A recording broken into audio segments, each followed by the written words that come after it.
Hello everyone and good afternoon. Welcome to today's webinar hosted by Tedwards in association with Digital Construction Week. My name is Kate and I'm part of the Kubla software support team. Before we begin, I just want to mention that there will be an opportunity to ask questions at the end of the presentation. So please post those into the Q&A by clicking on the small speech bubble with the question mark in at the top of your screen. And then if you add your name as well, then we can respond directly to you. We'll try and answer all of the questions or as many as possible. If we do run out of time, then we will send you an email or post on our forums with the answers. Okay, so I'll now pass over to Ted, who will talk to you about estimating earthworks with tin software. Okay, over to you, Ted.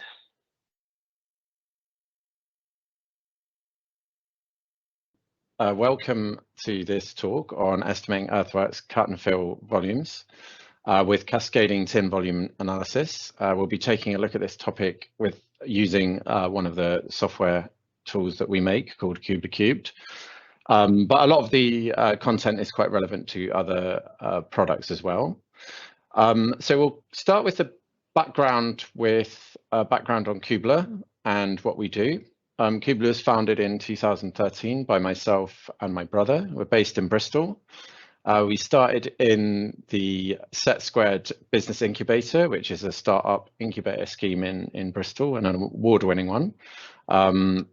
We have two products. We started with making a product based on calculating bathymetry dredging volumes for port approach channels.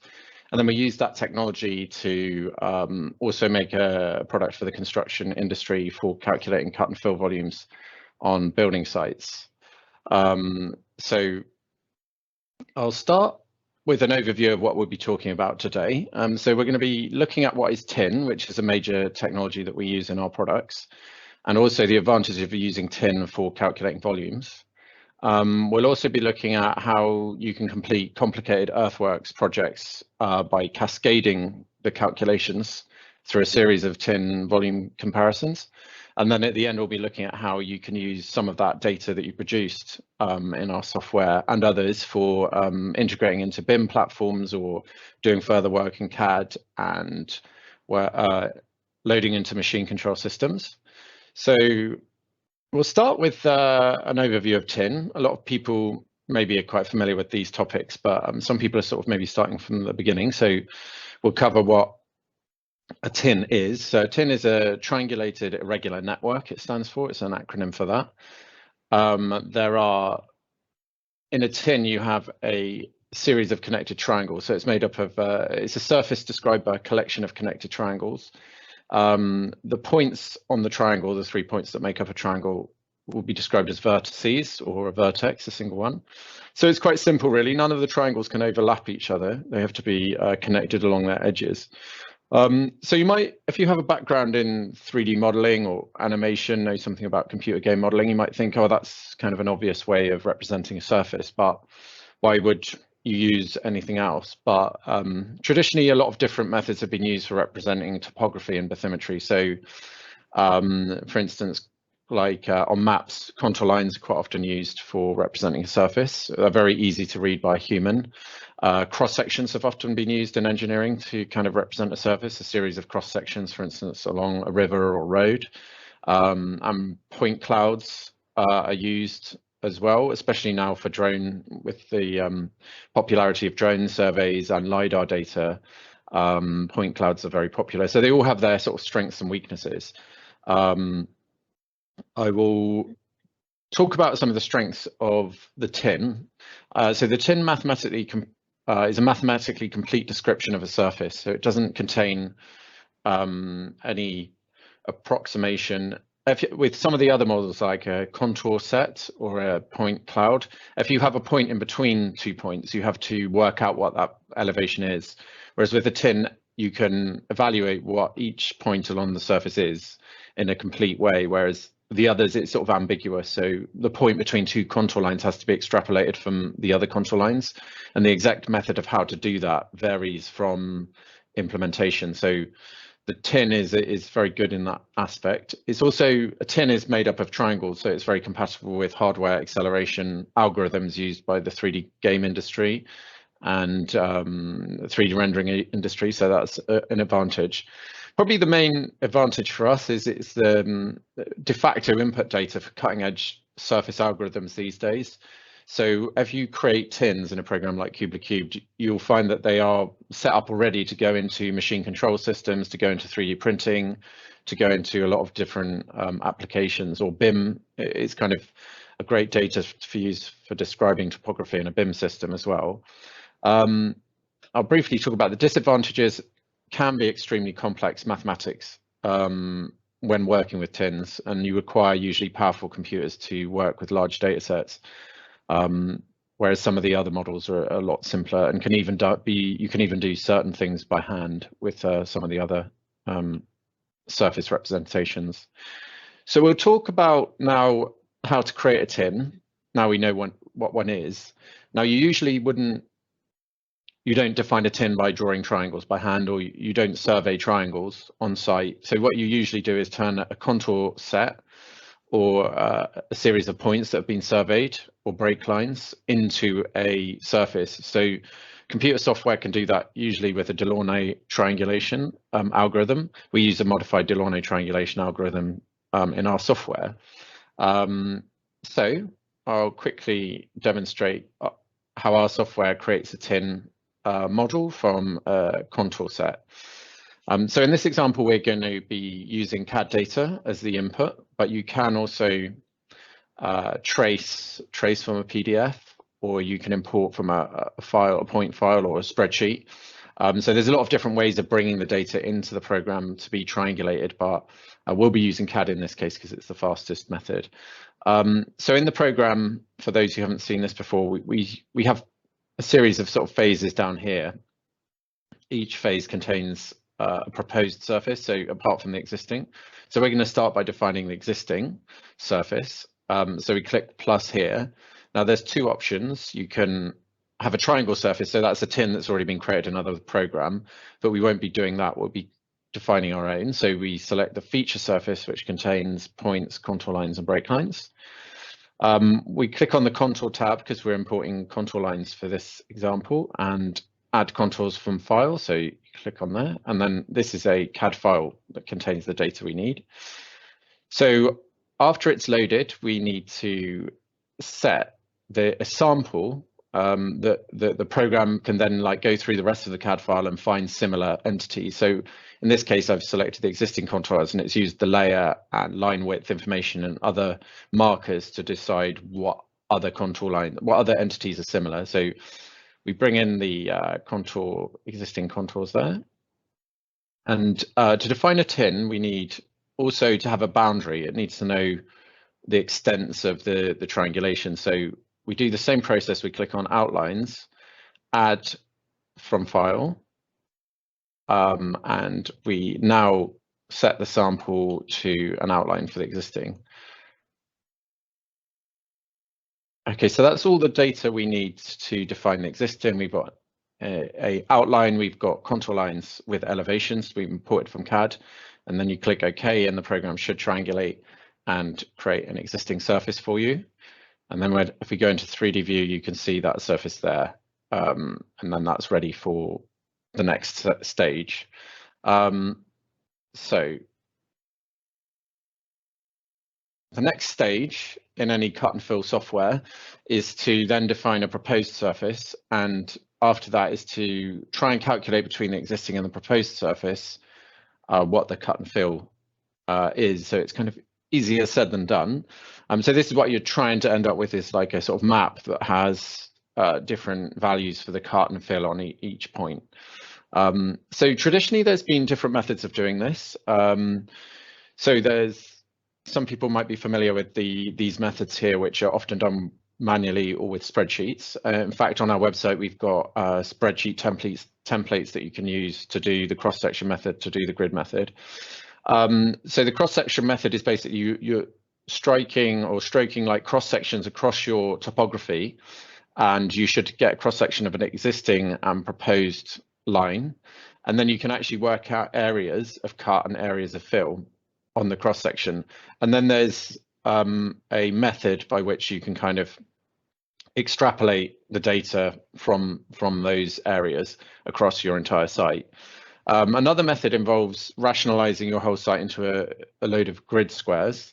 And then for each grid square, you'll sample like typically 4 points, and then you'll get a proposed level and an existing level sort of averaged for that grid square, and then you calculate the cut or fill for that grid square. Then you have to do a total at the end, usually using spreadsheets. So these methods are still used, and they are used by some software, but our software doesn't use that. So I'll talk about what our software uses, which is the TIM Prism method. So the TIM Prism method, I'll just talk briefly about how it works before we get into the pros and cons. The TIM Prism method, so you start with a source tin and a comparison tin. And then what you need to do is actually score the edges from one tin into the other. So you should end up with the existing and the proposed tin. They have the same topography before, but they actually have the opposing tin sort of edges projected into themselves. It's quite a complex process, this. But when you have the triangles being identical, even though they have different elevations in each tin, the next stage allows you to create a prism between the two tins. So if you imagine between two surfaces, you will end up with thousands or millions of prisms created between. And then the maths for calculating truncated triangular prisms is quite well established. So this part computers kind of do easily. However, it's very, unlike the other methods, it's incredibly difficult to do like yourself on any kind of scale. So we'll go through some of the pros and cons of the kind of methods that you might see in software or you might see being done manually. So the traditional methods, like I was saying, are they can be reproduced by hand. Like you could do it with just tracing paper over a site plan and a spreadsheet. So it's kind of quite a low tech solution. So it's easy to understand, very good in an educational setting. The main problem is the data is simplified, which sacrifices accuracy. So like with the grid method, if you were to do if you were to try and get into a high resolution, like 1,000 by 1,000, you would end up with 1 million grid squares, which would obviously be near impossible to complete. So you're usually having to say, let's do 10 by 10 or something like that, or 20 by 20 to keep the time down. So that applies to computer software as well. If they were to increase the resolution to a point where it could compete with the TIM Prism method, then it would use a huge amount of memory and be very slow. So those are the disadvantages of those and the advantages of those. The main advantage is they're very simple mathematically, and so they're simple to reproduce by hand. Now, the TIM Prism method is highly accurate as all data is used. You also don't have to choose a resolution. You don't have to say, oh, it's this amount of grid squares per meter or this amount of cross section per meter. You know, every data point is used, so you don't have to make that decision. So it saves you inputting one more parameter. The problem is it is very complex and difficult to implement mathematics, and it's almost impractical to do in a spreadsheet or by hand. The amount of prisms that you end up with, the amount of triangles you end up with, it isn't. I've never seen any context where someone's tried to reproduce that by hand. So what a lot of our customers will do is to use our software to do a TIM Prism estimate, and then use traditional methods as a double check. And in fact, in our software, you can export grids and you can export cross sections in order to double check if you want to do that. So we'll do a demonstration now with Kubla Cubed of just showing the TIM Prism algorithm implementation that we have in action. So previously I defined an existing tin that we've got here from CAD data. Now we'll switch over to the proposed phase. And we're going to do the same thing. We're going to bring in a contour set from CAD. So we're using a feature surface again. So click on feature surface and click on contours. So this is the same as before. Select the CAD file, and we want to sample the proposed contours. So those are the proposed. We bring those in. This time I'm also going to bring in break lines. So break lines are traditionally used for, they're very much like contour lines, but you can have varying elevations along the length.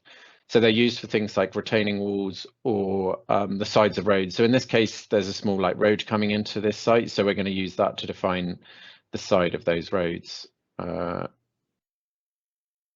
So I'll set, there's a turquoise, so I clear the sample first. I'm going to select this break line here.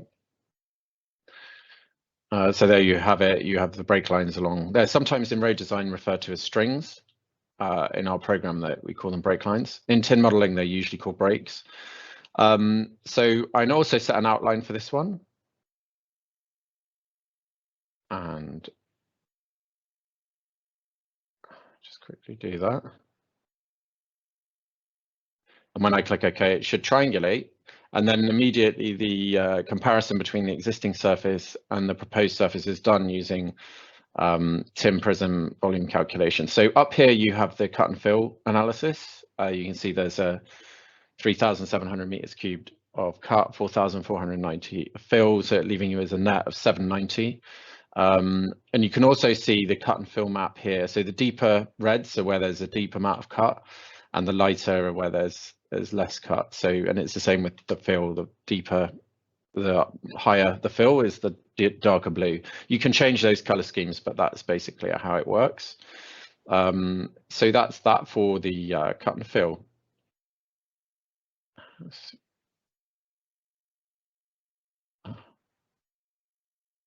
I'll quickly get to the right slide.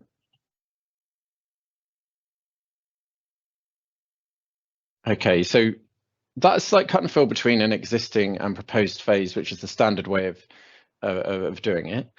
It's quite standard in a lot of software. You have this comparison between existing and proposed, and often that's all people are after in a simple project. But we found early on that a lot of people wanted to do more than that. They wanted, for instance, to calculate between existing phase, or in a simple example, you might want to calculate between an existing phase, then a strip phase, and then to formation levels. So the problem with that is it's actually three comparisons, because you're doing the existing phase to the strip phase, and then the strip phase to the formation levels. It's three different tins you're needing to compare. In this diagram here, you can see you might want to have an existing phase and then excavate a trench, and then you want to backfill a trench. So it's kind of like three or at least two separate projects there. So what we did is integrate that into our program with phases, and I can demonstrate that in the program itself. I mean, you could do it in a lot of software by just saving, by exporting the final proposed levels and then importing them into a different project. But if you get into a system where you've got a lot of these, it's quite complicated to have to export and then import back in, export and then port back in, and end up with 5 different files. So we implemented it by having a series of tabs down here, and the proposed of one phase, when it's complete, gets added or imported in automatically into the ground of the other.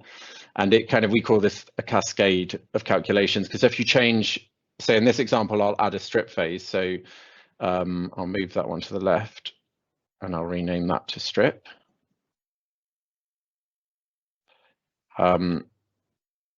We have a dedicated strip tool in this program. So you draw an area and it will just reduce it by the amount that you specify. So say if I used to strip over this site, say the default's 1 meter, but I'll change it to 0.5 meter.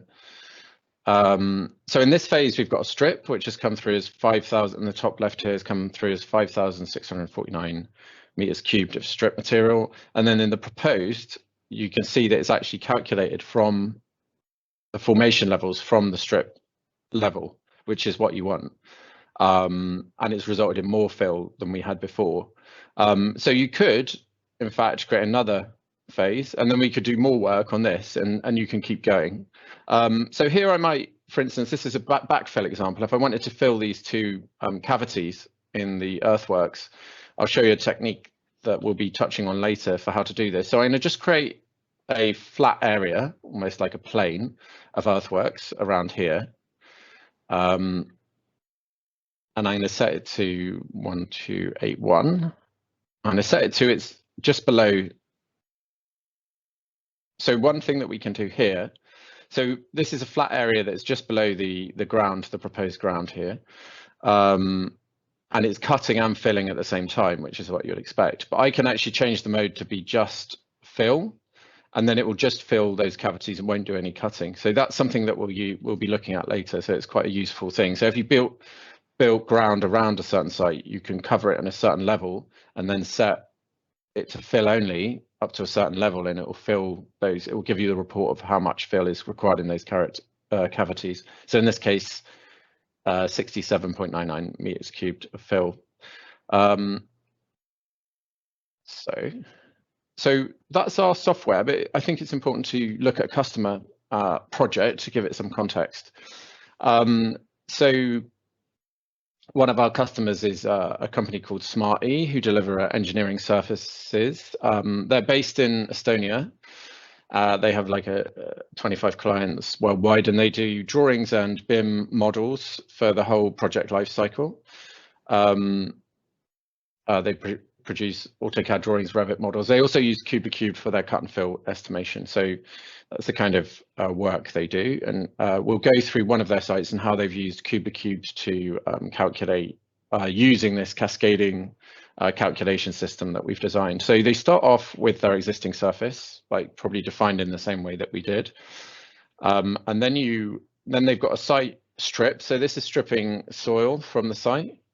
So you've got a cut on this phase of 6,096, so that's fairly simple. Then they hit rock, so they need to do different excavations for the rock. They're first excavating down to a set level, and then they do a more detailed excavation in the next phase. So this one, which is down to a set level, reduced level dig, is 24,822 meters cut, and then this is a more detailed excavation. Now, the thing about this is it's giving you different cut volumes, so that will be it's easier to estimate with these separate volumes. So moving on, there's a grade phase, and then so this is where it gets quite interesting. What they're doing is actually they don't need the cut and fill on this phase. What they're doing is just creating parts of the building structure so that they can then calculate fill around it potentially. So in this next phase, they've actually created fill around all those structures that they've created. So they're not so interested in the fill of the structures because it's not so relevant, but they're putting them in so that they can calculate fill around those structures. So it's quite a good technique that they've done. Here's another construction of the building, and then they're filling in around those gaps. Then there's another construction of the main building there, and then they're doing filling against the building.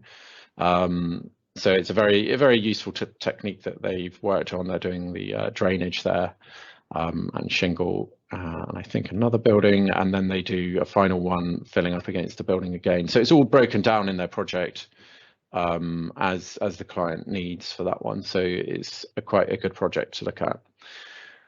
So finally, we've talked about creating cut and fill. Your cut and fill models, and the fact that Kubla creates tins by default. That's its default data type that it uses embedded. And now we can look at what do you do when you've got that project. So you can send the report of the cut and fill to your client, but there's also a lot else you can do with the models. You can create CAD files and land XML files, which can be exported into machine control. So we'll go through some of those different types that we can export. So we support things like PDF documents, spreadsheets, JPEGs, XML, DWG, and DXF. So there's a lot of different formats you can use. So the most obvious thing is to export a tin. So you can export that as a CAD polyface mesh or a land XML surface. You can use that for further CAD work, or you can use it in BIM. Some BIM products will take a CAD to represent your topography, and you can also load those into your machine control systems, such as Topcon and Trimble. They usually have preparation packages, so you can make a file ready to go on the machines, but they do import tins directly. So if you export your tin from Kubla, your proposed model, it can go directly into Trimble. It doesn't have to be recreated. So that's very useful. There's also, you can export from Kubla gridded data, which it can be very useful for site plans. If you want to overlay that onto a PDF, it's very easy to see the cut and fill that's taking place. Like anyone can load up a PDF and see the different points and the different cut and fill values at a specific point. It's also useful for some BIM systems that don't support tins. If they don't support tins, they usually support a point cloud. So exporting a cube to cube project into a point cloud is very useful for that for those scenarios. I think earlier versions of Revit didn't support tins very well, so sometimes it was better to do a high resolution grid for that. So the final one, there's also cross sections that you can draw through the through your project, so they're very useful as well. So I'll now demonstrate that in the program briefly. So first, I'll just touch on the cross section. So in Kubla Cube, there's the Earthworks where you're specifying the elevations, and there's also a measurements panel where you can do things like basic counts, lengths, and areas, but you can also isolate volumes. So you can select an area and say, I want the cut and fill in that volume only. And then there's this cross section tool as well, which I'll demonstrate. So if you draw a section through your site, like in quite a simple way, you can view the cross section here and zoom in. So this is sampling the tin directly, so it's not kind of an approximation. This is exactly the same data that our engine is using to do the cut and fill estimate. So the pink line is the proposed and the existing surface is the existing. The green line is the existing. So these can be exported to CAD, and they also can be exported to a PDF. So that's kind of a useful tool. And I'll quickly go through the exporting to CAD as well, because that's quite good to know about. So you go File, Export, CAD Data, and I'll go through some of the options. So you can select which phase. So these are the cascading volumes I was talking about recently. You can either export all of the cascade, or you can select, say, if you just want the formation levels or you just want the existing. You don't have to select the whole thing. So you can export the data that you've input, but you can also include the triangulations in this area. You can even select to only export the disturbance area, which can be useful in some applications. And you can, from the models, you can generate contour lines. So the computer will go and sample the tin and generate contour lines from it. So these aren't contour lines that have come from your input data. These are like freshly generated ones. So it can be quite useful for, say, if you've got a set of points and you want a contour map, you can import the points, triangulate it, generate a set of contours, and then export that back out. And then this last one here is a similar sort of idea, but a generated gridded data, and you can even label those points as well. So I might try and see if I can export that out.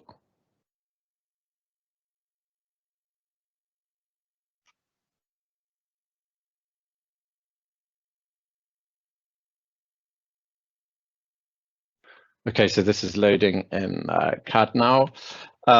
So we can kind of see the triangulation that we've exported from Kubla Cubed. It's actually, in this case, broken down by color bands. CAD can't shade a mesh. So what we do is, if you want it to be colored, which you can turn on and off, we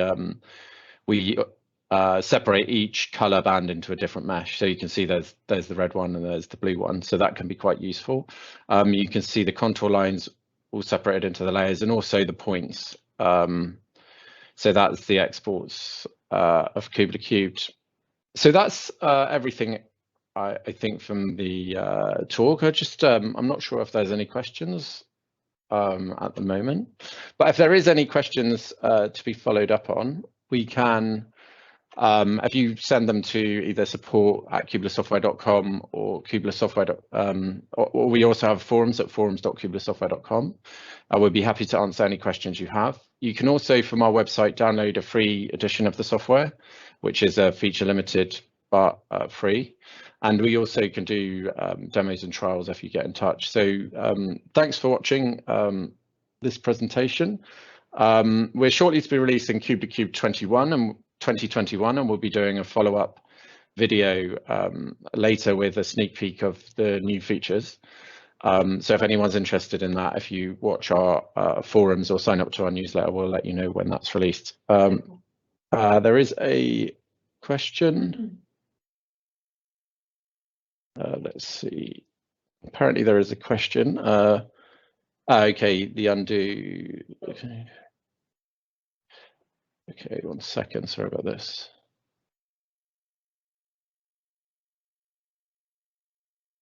Yeah, there's a question about how some information on how to download some data for an excavation mine. I'm not quite sure about that one. There is some quite technical requirements with mining that we've worked through with various customers. So I'm not sure about that one, to be honest. So I think that's probably best for one I'll look at later. It's quite involved, but we'll get back to you on that one. There are some tools. I think the volume regions are very useful for mining in some circumstances, but there's quite a few different mining scenarios that the software is used for. So it's difficult to answer that without seeing some examples. So I think that's it for now. And so thanks for watching. And I can't see, apparently there's another question. No, yeah, there's a question about can you do a cross section including every surface? So there is a technique for doing that, which we have a YouTube channel on. You can't do it in the software yourself at the moment, but there will be.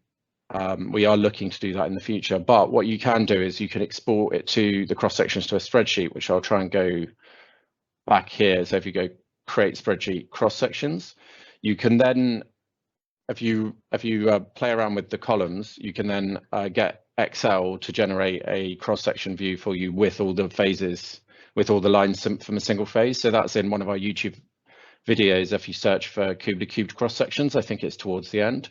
But we are trying to implement it into the software as well. So unless there's any other questions, I think there is a few more. Okay. In the published.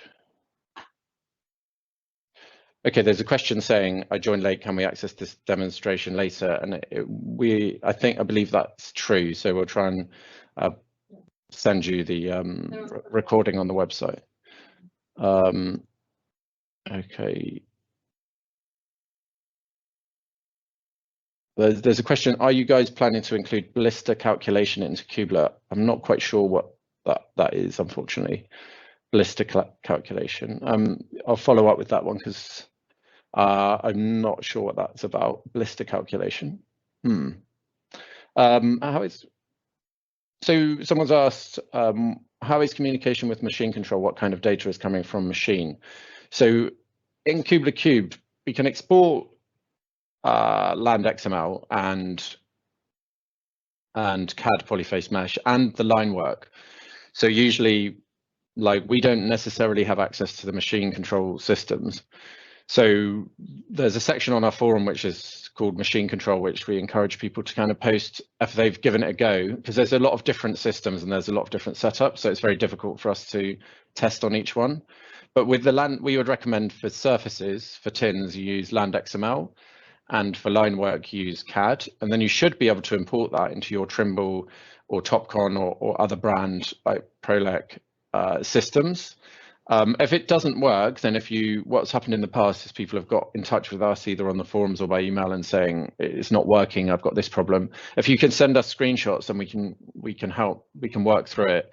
On one occasion, we actually updated the code to make sure it did load, and then that worked for a customer. So in terms of that, because we don't have the access to the Trimble and Topcon systems or the machinery that we would like, we do have to work with customers to have a back and forth on that. So if anyone is trying that out, it's best to post on the forums machine control section, or just email us with your problems. Then we can go through that. So that are you going to do this too? Is there any special requirement for importing DWGs? Is another question. Yes, there is. So CAD files can be set up in another number of different ways, and certain things are easier than others to import. So in general, there are certain, like if you email us, there are certain ways that you can set up the CAD file that make it easier. Having said that, quite often you don't get to dictate what kind of CAD files you get. So you have to kind of work with what you've got. But in general, we have got a list of what, if there's someone who's doing a CAD file, we can say, you know, it's best to name these layers, it's best to use 3D polylines for break lines, 2D polylines for contour lines, points for point entities. But we do have a lot of tools for extracting stuff that's not set up perfectly. So you don't have to necessarily have a CAD pre-prepared for Kubla Cubed, but there's certain things that you can do to make it much easier. For instance, the one I've been using in the demonstration is sort of set up somewhat perfectly, so there's no problems. But sometimes there will be issues with importing the data. But if you get in touch with us, we can sort of open it in CAD and see what the issue is. So it's one of those things that there is that we're always working on improving the software to make sure it works properly. Yeah, so there's a question which is what are the new features in Kubla Cube 2021? I can briefly go through some of them, but they're still, we're not 100% sure that everything's going to be included. But so the basic, the sort of headline feature probably, which is a lot of people are looking forward to, is the ability to extract vectors from PDF files for use in your building pad outlines, contour lines, and stuff like that. It's been one of our most requested features. Another one that's requested a lot is a CAD offset tool. So we're implementing that. So the ability to select a line and then offset it by a set amount. There's also a lot of other. There's the ability to, site plans have always been just PDF files in Kubla Cube 2019, whereas in 2021 you'll be able to put a CAD file directly in the background of your project and extract data directly from it. So there's a lot of enhancements in that direction. There's also some quite technical improvements in the way the design works. So strips have always been cumulative. So if you put a strip on top of a strip, it would, if a strip was 3 and then another one of 4, it would be additive. But now you're going to have an option to make it not so, and that makes certain projects a lot easier to set up. So there's a broad range of kind of new features. Some of them are like very difficult to explain without a scenario to go through, and other things like vector PDF takeoff, we hope will help a lot of people who have a PDF workflow. And there's also improvements to the CAD workflow as well. So there's hopefully something for everyone in the 2021 release. But like I say, we'll be doing a video specifically on that. So we'll send that out in the newsletter as well. I think that, so one of the questions about the blister calculations, are you guys planning to include a blister calculation into Kubla? Is like kind of a remainder calculation, blister calculations. I'm not quite sure, but we are working on, there's a couple of things to that. I'm not sure if I'm on the right track, but if not, we can sort of follow up in an email. So the volume regions are being improved, so you can break your, for instance, in this project, I could do a volume region there and a volume region there, and I could get the remainder that wasn't in those regions. That might be useful. Another thing that it might be inferring is whether, like, for instance, being able to say, okay, we've done the strip, so how much of that strip is going to be reused in the next phase and how much is going to be used in the next phase. So we do have a plan to do that. And that's kind of the next generation of the Kubla products will support materials and material reuse. So we're not expecting that until 2024, and that goes along with also having perhaps a borehole input, so you can input boreholes into the site and put what material at different strata. At the moment, so that will probably be called Kubla Cubed Ultimate, and Kubla Cubed Professional will stay with just the comparison between two surfaces and the raw numbers, and Kubla Cubed Ultimate will maybe have material breakdowns and more complicated features, because we want to keep Kubla Cube Professional as easy to use as possible. And as you add in new features like materials and boreholes, it gets more and more complicated. So that is our strategy. So maybe it's not in the program now, the blister calculation, but it will be. Hopefully we are aiming, it's on the roadmap, so we are planning to complete that later. So I think that's it for, oh, there's a few more. Okay, there are a lot of questions. There's a question, can you have hollow areas in the tin?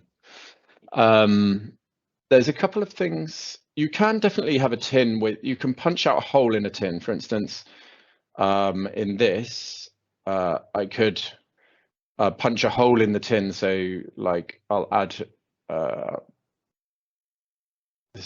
I'll add a hole in the middle here.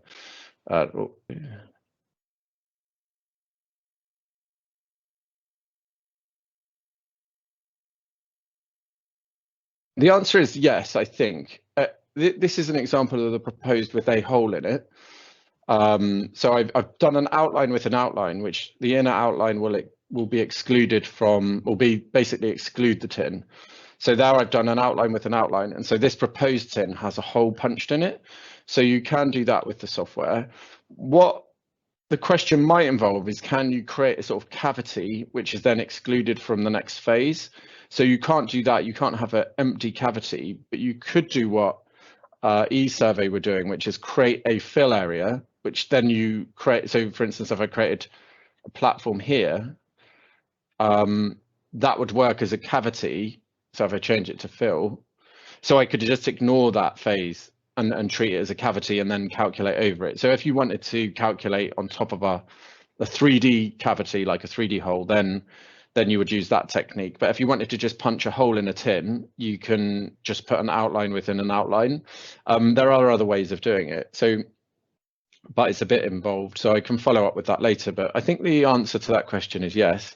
So there's another question about drone surveys and having 2 million, like potentially 2 million points that you need to bring in as an existing surface. So 2 million would be too many for Kubla Cube to handle in its current form, but we are working towards supporting maybe up to 1 million. Tins aren't fantastic for doing those kind of super high numbers that drone surveys produce. So it is better to reduce the amount of points. In the program itself, there is a point reduction algorithm, which will, when you try and import 1 million points, it will pop up on the screen and give you an opportunity to run this through this algorithm, which tries to reduce points with a minimal amount of change to the actual topography. So I'd recommend giving that a go, although I'm not sure how well it will work with 2 million, but it's definitely worth giving a shot. There is other software where you could reduce the point cloud to a more rational, like to rationalize it into a smaller data set. And then bring it into around 500,000 or something might be a better number to try and bring into Kubla Cubed. But yeah, your project is going to be very slow with those kind of numbers. So one thing with tin volume analysis is usually you do need to keep the point density fairly small. I think we've had projects with 500,000, those kind of numbers, but you need a powerful computer and it does struggle at those. So I think 2 million would be too much. But yeah, you could either try reducing the point cloud in Kubla Cubed itself or using third-party software. But I'd be interested to see how well you get on with that, and we can kind of try and help with that setup if necessary.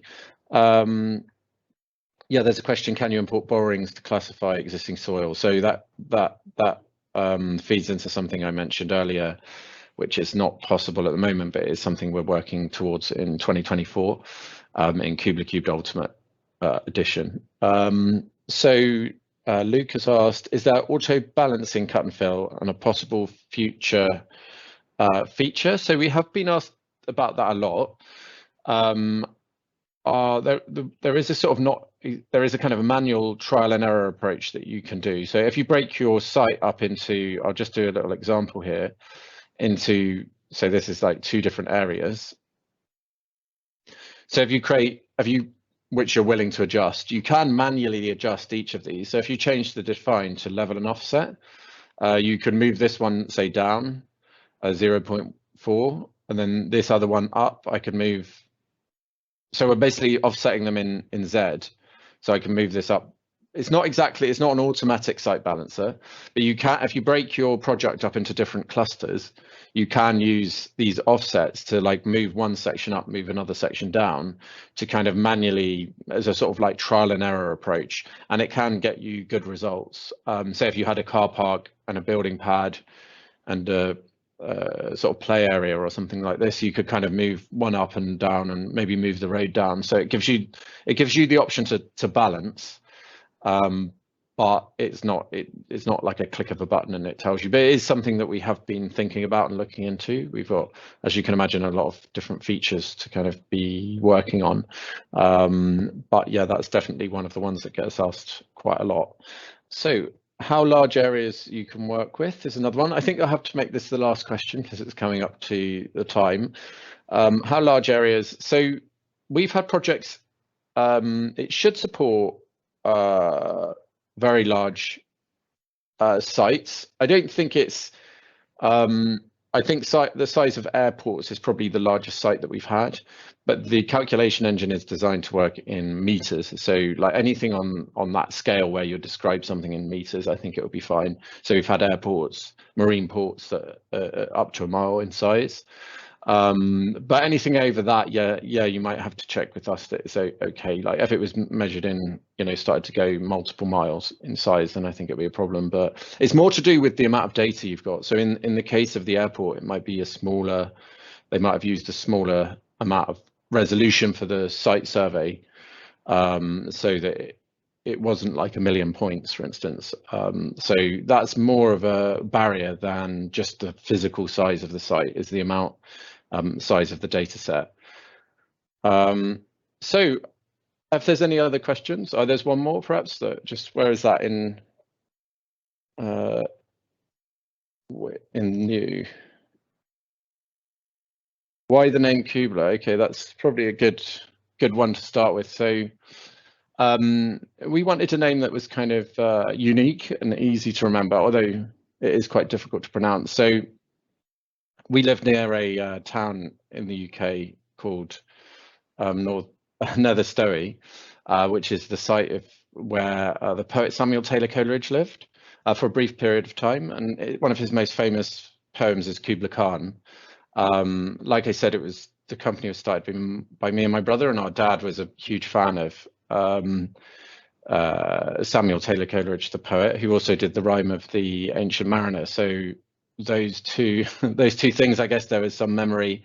And so when we're coming up with company names, one of us was like, oh, maybe Kubla would be a good name. And it's kind of stuck, even though most people find it difficult to pronounce. But still, it's one we're quite happy with, I think. Yeah, good question and a good one to end with. So if anyone wants to know anything else, we're happy to answer anything on email, on the forums. We have a YouTube channel as well. Look forward to hearing from you, and hopefully some of you will attend the KublaCube 2021 new features conference that we'll be trying to do that in different time zones as well, so people in America and Australia can attend. Okay, and thanks for watching.